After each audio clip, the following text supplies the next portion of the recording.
Salut à tous, j'espère que vous allez bien. On est le 7 juillet les amis et dans 3 jours, le Barça revient aux affaires. Xavi s'est exprimé hier dans les médias, donc on va voir ensemble un peu ce qu'il a dit, on va faire le tour un peu de l'actu de l'équipe.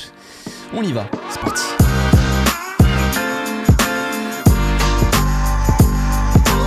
Au passage, n'hésite pas à nous rejoindre si c'est pas encore fait et à partager la chaîne autour de toi, ça fera plaisir à tonton. Le Barça revient aux affaires, Íñigo Martínez et Baldé ont ouvert le bal des retours un peu à l'entraînement. Le Barça va reprendre les entraînements, tu vois, un peu le début de saison, la préparation physique dans 3 jours. Pour le moment, donc les deux, Íñigo Martínez et Baldé ont repris surtout les entraînements en salle, évidemment. Je sais plus si Íñigo Martínez, lui, il est blessé, je crois qu'il s'était fait opérer, il y avait pas quelque chose comme ça là, je sais plus, dites-moi dans les commentaires, j'en ai aucun souvenir s'il a été blessé, s'il s'est fait opérer, s'il revient de blessure, il y a un truc dans le genre il me semble. Baldé évidemment il a été blessé, s'est fait assassiner sur le dernier match de Liga je crois, ou un des derniers matchs de la saison là. C'est dommage, donc forcément il est de retour un petit peu, il devrait louper les premiers matchs de ce début de saison, je crois qu'il était attendu pour septembre, un truc comme ça, début septembre. Donc il ne fera pas logiquement la pré-saison, Baldé, à moins qu'il revienne exceptionnellement, qu'il soit dans une forme olympique, j'en sais rien, et qu'il revienne un peu plus tôt, on verra bien, mais bon déjà voilà, ils sont de retour.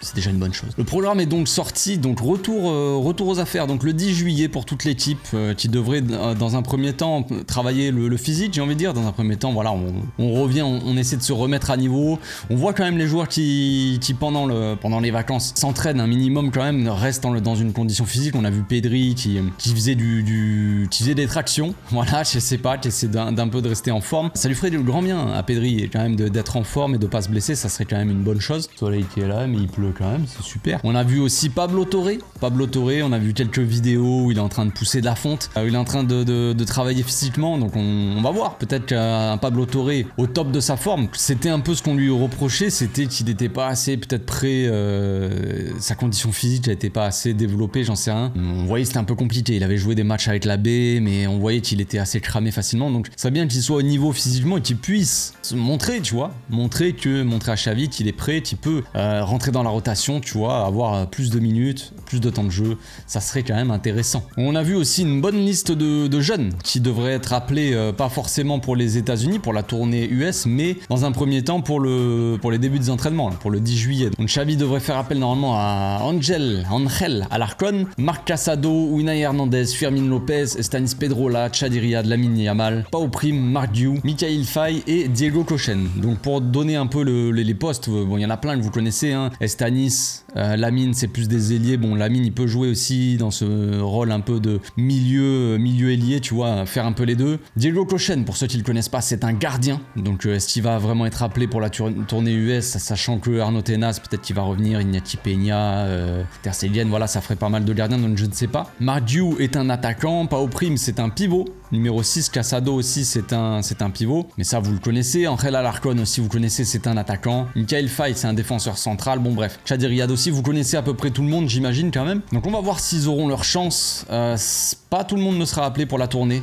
Je pense que pour la tournée des États-Unis, il devrait y avoir peut-être, je dirais Chadi Riyad si je devais parier sur quelques noms. Casado, Pau Prim je pense qu'il devrait être appelé. Marc Guiu aussi. Mikhail Faye aussi, peut-être. C'est ce qui était sorti comme info. Après on sait qu'il a été pris pour la B, Chadi Riyad est là, donc on ne sait pas, mais je pense que Mikhail Faye aussi aura sa chance. Alarcón aussi, logiquement, Lamine Yamal aussi devrait être appelé normalement pour la pré-saison, ça devrait pas y avoir de problème. À voir si Garrido aussi devrait être appelé, ça parle de Dani Rodriguez aussi, mais ces joueurs-là pour l'instant ils sont avec l'Euro, avec l'Espagne U19, donc forcément ils ne sont pas sélectionnables pour le moment. Donc la semaine prochaine, comme je l'ai dit, c'est travail sur le physique, conditions physiques, retour un peu en forme, tout ça, retour aux affaires. Puis après la semaine d'après c'est on décolle vers les États-Unis, vers la pré-saison. Donc, comme je l'ai dit, pas tout le monde devrait être sélectionné, on verra bien. Peut-être que aussi certains joueurs de l'équipe, il y aura forcément des interrogations sur certains joueurs qui ne seront pas forcément dans les plans de Xavi. Est-ce qu'ils vont être prêts, est-ce qu'ils vont être sélectionnés pour la pré-saison ou pas? Ça, c'est une grande interrogation. Bon, pour la pré-saison, forcément, il y a pas mal de matchs intéressants, hein. Il y a des matchs contre le Real, contre Arsenal, contre le Milan et la Juventus. Donc forcément, moi, ce que j'attends le plus, c'est le match contre le Real et Arsenal. Ça va être des matchs vraiment très sympas, je pense, à voir. Arsenal, qui est une équipe quand même très réjouissante, je sais pas, avoir joué, qui est assez intéressante, qui a fait une très bonne saison dernière, qui va, je pense, essayer de gagner la première ligue cette saison. Ils ont fait déjà une saison assez exceptionnelle, ils étaient à 2 doigts de gagner, mais c'est une équipe peut-être qui manque encore d'expérience, c'est une équipe qui est énormément jeune, donc est-ce que la saison qui arrive est la bonne pour eux? On verra bien. J'avoue qu'un match contre l'Inter Miami, ça aurait été sympa, mais c'est peut-être un peu trop demandé. Puis peut-être que personne n'a envie de voir Messi se faire soulever par Araujo, je ne sais pas. Non, je plaisante, allez. Donc évidemment, avant cette pré-saison-là qui va démarrer, il y a des interrogations. Les interrogations, comme je l'ai dit, certains joueurs, on ne sait pas ce qui va se passer. Il y a l'interrogation de Nico, Eric Garcia, Ferran Torres, Ansu Fati, Kessié. Là, comme ça, je vois que ces gars-là où il y a vraiment des grosses interrogations. Qu'est-ce qui va se passer avec eux? Est-ce qu'ils vont partir? Est-ce qu'ils vont rester? Est-ce qu'on va leur donner leur chance? On sait que Nico, il est parti en prêt à Valence. À un moment donné, c'était pas trop mal, puis après, il s'est blessé. Il est revenu à la fin de saison, il avait plus trop sa place, changement de coach en plein milieu de saison, donc c'était pas évident pour lui. On va voir si Xavi va lui donner sa chance. Kessié, on va parler un peu de Kessié. Apparemment la situation elle est claire, en tout cas entre Xavi et le joueur. La situation est assez claire. Xavi a parlé aux joueurs, donc il a dit il connaît la situation, tout ça. Donc moi quand je regarde un peu ce discours là, je me dis que Xavi ne compte pas sur Kessié et que le joueur devrait partir. Non, logiquement en fait. Donc quand on entend ce que dit Xavi, j'ai discuté avec Kessié, il connaît la situation. Voilà, il a dit, j'en dirai pas plus, tout ça. La discussion elle est privée entre moi et le joueur. Mais quand on voit ça et quand on voit que son agent était il y a quelques jours à Barcelone et dans les bureaux tout ça, on se dit que c'est pas forcément pour une prolongation de contrat, sachant que ça fait qu'un an qu'il est là. Logiquement, on se dirige plus vers un départ de Kessié. Maintenant, le club, ils veulent pas forcément brader non plus Kessié. Forcément, on est dans une situation où on doit vendre. Sinon on peut pas enregistrer spécialement des joueurs, on peut pas faire venir d'autres joueurs en tout cas, donc c'est compliqué. On sait qu'on est obligé de vendre, les autres équipes aussi ils savent qu'on est obligé de vendre, donc forcément ils vont essayer d'aller chercher nos joueurs mais au rabais, tu vois. Ils vont dire ok on achète Kessié les gars, mais on va donner 2 sachets de cacahuètes. Mais même frère, ça marche pas comme ça, évidemment. Le Barça eux, ils veulent vendre Kessié, mais ils veulent quand même ramasser entre 20 et 30 millions à mon avis. Ils veulent pas non plus brader le joueur à n'importe quel prix, ça n'en vaut pas la peine. Autant garder le joueur, l'avoir dans l'effectif plutôt que de le brader complètement. Ça n'a pas de sens pour moi. Il y a aussi la question Ansu Fati. Ansu Fati était un éternel espoir de la Masia, j'ai envie de dire. Est-ce qu'il va retrouver son niveau, le niveau qu'on avait aperçu à ses débuts quand même, qui était bien parti. Ses débuts, sa première saison, qui n'était pas forcément une saison complète je crois, c'était plutôt encourageant. On avait vu quand même une petite pépite. Deuxième saison, il démarre la saison comme un ouf, et puis là se blesse. Et là c'est le début des ennuis pour Ansu Fati. Ça fait déjà quand même un bon petit moment, ça fait plus de 2 ans. Donc forcément, on attend toujours Ansu Fati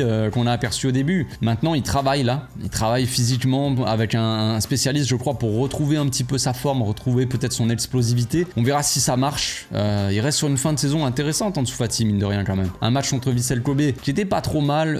Une fin de saison aussi intéressante sur les 2-3 derniers matchs où il est buteur. On verra s'il va retrouver son petit quelque chose qu'il avait en plus. Xavi l'a dit, chaque joueur en pré-saison là, on va repartir de zéro en fait. Chaque joueur partira de zéro. Il a pris l'exemple de Baldé la saison dernière qui de base était censé être prêté. C'est toutes les infos qui sortaient. Je pense que Xavi comptait pas spécialement sur Baldé dans le sens où il se disait que il est encore jeune. On a Jordi Alba, oui, dit comme ça peut être très très marrant, mais bon, en tout cas c'était le cas avant la saison dernière. C'était qu'on avait Jordi Alba et on avait Marcos Alonso. Donc on s'est dit Baldé, tu vois, on a déjà 2 latéraux gauche, donc difficile pour Baldé d'avoir du temps de jeu. Il vaut mieux qu'il soit prêté, qu'il prenne de l'expérience et qu'il revienne vraiment pour concourir à ce poste là quoi. Et finalement il a fait une pré-saison de malade mental. Il a fait une très bonne première pré-saison et une bonne première saison aussi. Il a saisi sa chance, la chance que Xavi lui a donnée. En pré-saison, il a montré que Xavi devait compter sur lui. Puis il a saisi aussi, il a plus que saisi sa chance, il a saisi aussi Jordi Alba par le col. Il lui a dit enlève-toi de là, c'est moi qui vais prendre le poste. Et finalement Xavi lui a donné carrément sa chance en début de saison et il a donné plus que sa chance parce qu'il est devenu titulaire indiscutable finalement. Donc ça peut très bien se passer comme ça aussi pour Ansu Fati, pour Nico. Pour Ferran Torres. Non, mais en tout cas pour Ansu Fati et pour Nico, peut-être que ça peut se passer comme ça. Là, c'est la pré-saison dernière, on avait vu un Nico qui était intéressant, qui avait fait des très bons matchs. Xavi lui avait dit il avait eu une discussion avec le joueur, il lui avait dit je te garantis pas forcément des minutes parce qu'il y a beaucoup de monde, parce que tu seras pas forcément titulaire indiscutable évidemment. Donc le joueur avait préféré partir en prêt. Maintenant cette saison elle est totalement différente. Ce début de saison là qui s'annonce, il y a du soleil d'un coup, il y a du soleil, un coup il pleut, on sait pas ce qui se passe, que tu te dises. Mais ce début de saison-là, il s'annonce évidemment différent parce que Busquets n'est plus là. Le fondamental est parti. On sait que le poste de 6 est très compliqué, Xavi l'a dit lui-même. On ne sait pas encore comment ça va se passer avec le poste de numéro 6. On n'a pas les moyens. Économiquement parlant, on est menotté, main liée, j'ai envie de dire. C'est un peu compliqué. On peut pas aller chercher un top 6. Concrètement, c'est comme ça. On a entendu plein de noms. Zubimendi, Kimmich. On voulait Amrabat. Amrabat, le dossier, je sais pas ce qui s'est passé, mais d'un coup, le dossier il a totalement disparu Qu'est-ce qui s'est passé avec Amrabat? J'aimerais bien le savoir parce qu'on n'a aucune news sur le joueur. De base, il faisait partie des favoris, Amrabat. À moins que ça soit un dossier complètement inventé par la presse, mais il faisait partie des favoris. Puis d'un coup, le gars, c'était plus avec l'Atlético Madrid. Puis l'Atlético Madrid, le dossier aussi s'est un peu refroidi, je crois. Voilà, d'un coup, plus de nouvelles. Amrabat, comme si, mes frères, qu'est-ce qui se passe? Allons chercher Amrabat. Après, c'est toujours pareil. Est-ce qu'on peut mettre 25 millions ou 20 millions sur Amrabat alors qu'on ne pouvait pas forcément mettre l'argent sur Brozovic? Compliqué, donc je ne sais pas. Là, pour l'instant, la piste la plus crédible, c'est Oriol Romeu, c'est-à-dire mon jumeau, apparemment. Je te dis pas mal de monde sur les réseaux, j'en sais rien, les mecs. Tout le monde me marque dans le truc. Regardez, c'est pas Oriol Romeu, c'est Café Barça. Donc, est-ce que mon jumeau va débarquer au club? Je ne sais pas, je ne peux pas vous dire, les amis. Est-ce que je préférais être à la place d'Oriol Romeu et aller jouer avec l'équipe première la saison prochaine? Xavi n'a qu'un mot à me dire, les amis, et moi je vais commencer à me préparer physiquement et puis on verra. Je suis pas sûr que ça soit mieux que Oriol Romeu quand même. Je suis pas sûr. Donc après, concernant Ferran Torres et Eric Garcia, c'est un peu plus délicat, c'est un peu plus flou. On ne sait pas ce qui va se passer. Ferran Torres, apparemment, Xavi ne compterait pas sur Ferran Torres. Il ne serait pas dans les plans de l'équipe, pas dans le plan pas dans les plans du coach en tout cas. Mais ce qui sort comme info, c'est que Ferran Torres, il veut rester, il veut pas partir. Donc Ferran, il va falloir quand même commencer à regarder un peu sur Blablacar. Comment ça peut se passer? Est-ce qu'on peut aller chercher un petit trajet à 30 balles et aller se diriger vers Valence, vers Séville? Je sais pas ce qui peut se passer, frérot, mais va falloir regarder. Ou tu regardes des vols low cost un peu, tu regardes sur Ryanair, c'est vraiment un peu... Ouais, je suis en train de citer des marques comme si c'était mes sponsors, mais pas du tout, les gars. Je n'ai pas de sponsoring de tout ça. Pas pour le moment, en tout cas, je ne sais pas. Enfin bref, du coup, est-ce que ça serait bien qu'il se dirige vers une autre équipe? Oui, parce que évidemment, je pense qu'il aura moins de temps de jeu cette saison-là. Maintenant, c'est à voir. S'il faut miser entre Ansu Fati et Ferran Torres, entre les deux, pour savoir qui aura le plus de temps de jeu, tout ça, là, comme ça, je pense que c'est plus Ansu Fati, sachant qu'il y a Abdé qui revient aussi, mais Abdé, je pense quand même que ça se dirige plus vers une vente. Je pense que le club a tellement besoin de liquidité et de vente des joueurs qu'Abdé, je le vois mal rester. Malheureusement, c'est comme ça. On n'a pas de profil comme ça qui peut jouer à gauche, qui peut jouer à droite et qui est dribbleur et tout ça. On a Dembélé, je sais, mais Dembélé, à mon avis, il jouera pas toute la saison. Il y a un moment donné où il va passer par l'infirmerie et puis voilà. Donc Abdé, je pense qu'il va être vendu, genre 20-30 millions, un truc comme ça, et voilà. Ça se passera à mon avis comme ça. Donc Ferran Torres, voilà, on va voir. Je pense que si Xavi a une discussion avec Ferran Torres et qu'il lui dit concrètement, je ne compte pas sur toi, il faut que tu partes, je pense que le joueur va pas non plus dire, moi je veux rester, tu vois. Je pense pas que ça soit la mentalité de Ferran Torres, tu vois. Il y en a plein qui parlent de mentalité de Ferran Torres, comme quoi il a une mentalité un peu bidon, tout ça. Je suis totalement contre cet avis. Je pense que Ferran Torres, il a une bonne mentalité, une mentalité de battant, on va dire, mais que il a pas une mentalité non plus de con, tu vois. Si tu lui dis je compte pas sur toi, il va pas dire non, il y a pas moyen, Djaja, je reste. Je pense pas. Maintenant, il y a Eric Garcia. Eric Garcia, Xavi, par contre, enfin de ce qu'on entend dans les médias, Eric Garcia, il est pas forcément en dehors des plans de Xavi. On sait pas trop, tu vois. Je pense qu'il peut rester, pas moi, c'est pas mon avis, mais je pense qu'il pourrait rester dans la rotation des défenseurs. Il peut aussi dépanner, soi-disant en 6, tout ça, aller voir pour le tester, parce qu'il a été testé en 6, mine de rien, même si ça n'a pas été un franc succès. Il a été testé comme ça en plein milieu de la saison, comme ça, d'un coup, vas-y frère, joue en 6. Donc forcément, ça aurait été mieux de le tester en pré-saison, de faire des entraînements comme ça, qui soit vraiment, tu vois, ça aurait été un peu plus logique et mieux pour le joueur, tu vois. Maintenant, est-ce qu'il va être testé comme ça au poste de pivot? Est-ce qu'il va rester dans la rotation des défenseurs? Je ne sais pas, parce que les défenseurs, les amis, il y a Chadi Riyad qui est en train de taper à la porte, et quand je dis que Chadi Riyad est en train de taper à la porte, c'est qu'il est en train de défoncer la porte. Il est en train de te défoncer la porte à coups de pied, Chadi Riyad, et il dit, les gars, je suis là. Donc Eric Garcia, forcément, petite pression sur les épaules, parce que Chadi Riyad, quand même, c'est un client. Il est en train de faire une très bonne saison, il est en train de jouer avec la CAN des U23 là, avec le Maroc. Ils vont en finale d'ailleurs, je crois bien. Donc c'est un client. Il y a aussi Mikhail Faye qui a été signé pour la B principalement, mais qui peut aussi prétendre, selon les performances du joueur en pré-saison, tout ça, selon les performances de Mikhail Faye et de Chadi Riyad. Mikhail Faye pourrait devenir titulaire avec la B par exemple, Chadi Riyad pourrait venir avec l'équipe première dans la rotation, ça me choquerait pas non plus. Donc Eric Garcia, dans tout ça, qu'est-ce qui se passe, frérot? Je sais que pour les supporters, c'est vite vu. La question, elle est vite répondue. Eric Garcia doit partir le plus loin possible du club, je le sais. Mais voilà, concrètement, sur le papier, c'est bien sympa. Dans les théories de la tête des supporters, c'est bien sympa. Mais qu'est-ce qui se passe concrètement? Est-ce qu'il faut le garder? Moi, je serais d'avis, évidemment, qu'il faut qu'il parte. Au moins en prêt, minimum, tu vois. Mais ça sert à rien. Pour moi, il n'aura pas tant de jeu. Tout comme Ferran Torres, ils n'auront pas spécialement de temps de jeu, tu vois. Mais la question, du coup, je reviens un peu sur le poste de pivot. La question qu'on se pose souvent, c'est les supporters, on est en train de se dire, il faut mettre Christensen au poste de pivot.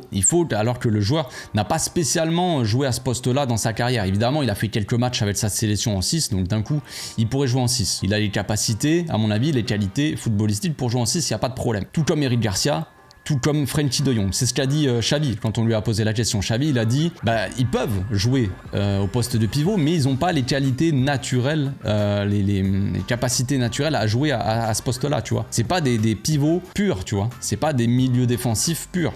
C'est ça que je veux dire. Donc forcément, ils peuvent jouer à ce poste-là, mais c'est pas naturel pour eux de jouer à ce poste-là. Donc autant aller chercher un mec qui soit plus à l'aise dans ce poste-là, et à qui le poste est plus naturel, tu vois, c'est assez logique. Mais financièrement, comme j'ai dit, on est bloqué, machin. Donc on se dirige vers Oriol Romeu. Maintenant, comme je l'ai dit, donc est-ce qu'il faut changer de poste Christensen et le former entre guillemets au poste de 6, et donc enlever Christensen de la défense et avoir un défenseur, un des meilleurs défenseurs de la saison, en moins en défense, tu vois, il faut peser le pour et le contre, mais franchement, je suis assez mitigé là-dessus. Évidemment, pour moi, c'est du bricolage. Ça devrait pas se passer comme ça normalement, mais bon, que veux-tu, c'est comme ça, la situation est telle qu'elle est. Maintenant, il y a Garcia aussi. Xavi, il a testé Garcia de le former en 6. Après, il y en a plein qui pensent encore que Frenkie peut jouer en 6.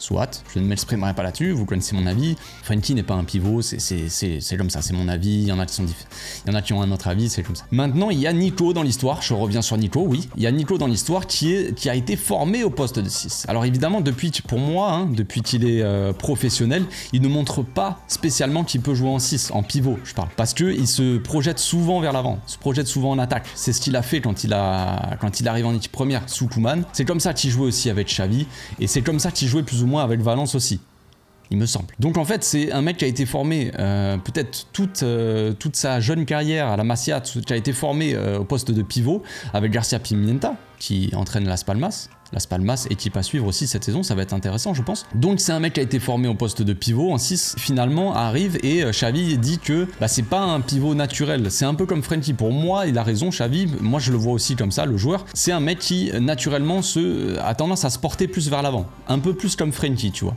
Il n'a pas les qualités exactes pareilles que Frenkie, on est d'accord, mais il a un profil un peu plus similaire à Frenkie plutôt qu'un milieu vraiment défensif. Donc la question c'est, est-ce qu'il vaut mieux essayer de former Eric Garcia qui n'a jamais joué en 6 de sa vie, ou alors essayer de former entre guillemets Christensen qui n'a quasiment jamais joué non plus en 6 de sa vie, quelques matchs mais pas non plus fou, ou est-ce qu'il vaut mieux essayer de former, toujours entre guillemets, il y a beaucoup de guillemets, Nico, qui a été lui-même déjà formé en 6, tu vois, est-ce qu'il faut mieux le tester, Nico? Est-ce que ça me paraît plus logique? Moi, la réponse, elle est évidente. Pour moi, c'est un peu plus logique, tu vois. Donc, Xavi, c'est un message pour toi, frérot. Si tu penses que Nico, et que le choix se porte entre Nico ou Oriol Romeu, moi, je trouve que la question, je sais pas si elle mérite vraiment d'être posée, parce que, évidemment, vous me dites de choisir entre Nico et Oriol Romeu, je pense que je partirais plus sur Nico. J'aimerais bien le voir, j'aimerais bien qu'il soit testé en 6 comme je l'ai dit en pré-saison et qui nous monte. Alors c'est à Nico, c'est à lui, frérot, si tu m'écoutes, encore une fois, si tu parles français, je sais pas, je pense pas, mais frérot, fais la pré-saison de ta vie, fais les matchs de ta vie en pré-saison, montre à Xavi, montre à tout le monde que tu peux jouer à ce poste-là et que tu peux performer, que tu peux être le gars, même si évidemment partir avec Nico et dire on va aller le plus loin possible en Ligue des Champions, tout ça, on va aller en quart, en demi-finale de Ligue des Champions avec un mec comme Nico à un poste aussi clé dans l'équipe, forcément ça me paraît un peu compliqué, mais de toute façon, les gars, on est dans une situation, comme je l'ai dit, on n'a pas trop le choix. Si la question, elle se pose entre mettre Oriol Romeu en Ligue des Champions ou Nico, je dis pas que c'est exactement la même chose, mais quand même, il n'y a pas un monde d'écart non plus, je pense, entre les deux. Après, est-ce qu'il y a la place aussi pour les deux? Si on veut signer Oriol Romeu, un spécialiste, on va dire, du poste, et garder en même temps Nico, il y a la place à mon avis pour les deux, évidemment, largement. Après il y a aussi les jeunes, à voir comment ça se passe avec Pau Prim, Casado. C'est sûr qu'en termes de profil, si Xavi veut un pur pivot dans le style on va dire de Busquets, Pau Prim est le jeune idéal. Maintenant il est encore très jeune. Donc Xavi aussi a parlé des objectifs de la saison prochaine, il a parlé de la Ligue des Champions évidemment, qu'il fallait concourir un peu plus en Ligue des Champions. Il a dit qu'on avait eu quand même 2 saisons d'affilée assez compliquées en Europe, je pense, et est conscient de ça évidemment. Maintenant il va falloir essayer d'aller un peu plus loin, il va falloir essayer de se bouger un petit peu plus le popotin en Ligue des Champions, parce que là ça va être compliqué. Et on va être de toute façon obligé de concourir en Ligue des Champions. Financièrement parlant, pour l'économie du club, c'est presque vital. On va passer une saison complète en dehors du Camp Nou, à Montjuïc, dans un mini-stade, j'ai envie de dire. Donc financièrement parlant, on va avoir quand même un gros manque à gagner. Et il faut aller le plus loin possible en Ligue des Champions pour combler un peu ce trou financier. C'est un peu aussi, ça serait bien financièrement pour le club. Après, il y a les signatures qui ont été, on va dire, faites dans cette optique-là. Signer un mec comme Gundogan, signer un mec comme Inigo Martinez, 2 joueurs qui ont beaucoup d'expérience, qui sont très expérimentés au haut niveau. Inigo Martinez n'a pas forcément énormément d'expérience en Europe, mais Gundogan, ça reste quand même l'ancien capitaine de l'équipe qui vient de gagner la Ligue des Champions. Donc ce n'est pas rien. Évidemment que ça va être important dans l'effectif d'avoir à nouveau un mec comme ça. Comme je le disais à la signature de Gundogan, pour moi c'est une signature tout aussi importante, la signature de Gundogan, que celle de Lewandowski la saison dernière. Ça te fait passer vraiment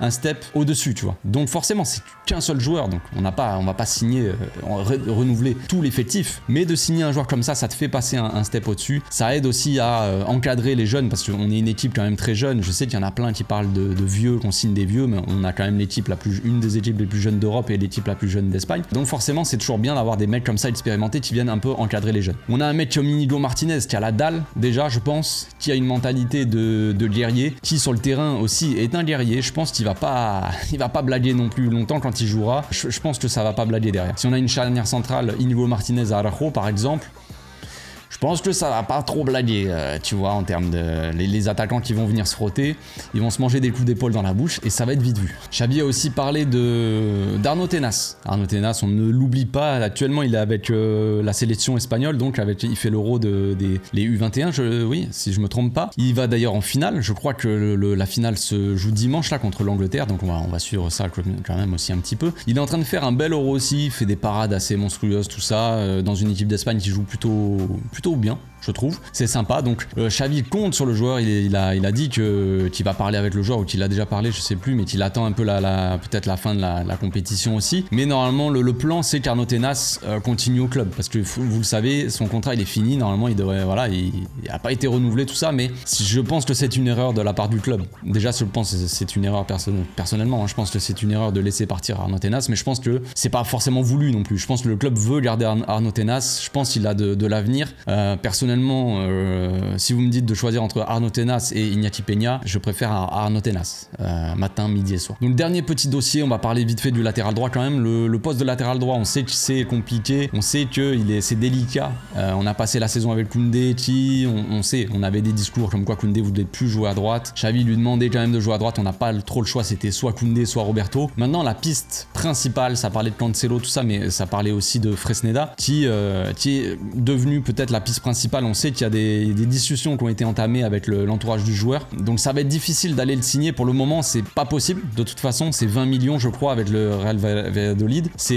Pour l'instant c'est très compliqué, c'est pas vraiment possible d'aller le chercher, il faudrait vendre des joueurs, tout ça pour pouvoir signer le joueur, donc ça ne va pas se passer tout de suite là. Pour l'instant le joueur aussi il joue l'Euro des U19 aussi avec l'Espagne, donc il est pas forcément dispo non plus il a pas ça en tête pour le moment, il vient à peine de démarrer l'Euro, donc voilà. Mais le club, voilà, ils ont jeté leur dévolu sur Fresneda. Donc c'est un joueur quand même qui a beaucoup de potentiel, c'est encore un jeune joueur qui a aussi beaucoup de choses à améliorer, mais c'est un joueur qui a beaucoup de potentiel, un grand talent, un grand jeune talent espagnol. Ce serait intéressant de le signer maintenant pour la saison prochaine. Est-ce que Fresneda, il pourrait être titulaire par exemple dans cette équipe-là? Ça va être compliqué aussi. Titulaire, quand je dis titulaire, c'est titulaire vraiment indiscutable dans les gros matchs de Ligue des Champions. Tu vas jouer contre je sais pas qui et tu vas jouer avec Fresneda titulaire. Ça me paraît compliqué. Donc la saison, on a entendu parler que Xavi a discuté avec Koundé pour qu'il joue encore une dernière saison un peu à droite, tout ça. Et je pense qu'on se dirige quand même pas mal sur ça. On se dirige sur un Koundé à droite encore. Si on signe Fresneda à droite, je vois mal Fresneda être titulaire indiscutable. Voilà, comme je l'ai dit, ça me paraît assez logique. Maintenant, Fresneda, il y a des discussions qui ont démarré. On ne sait pas ce qui va se passer, parce que là, la news qui est sortie tout à l'heure, c'est que le Real Madrid,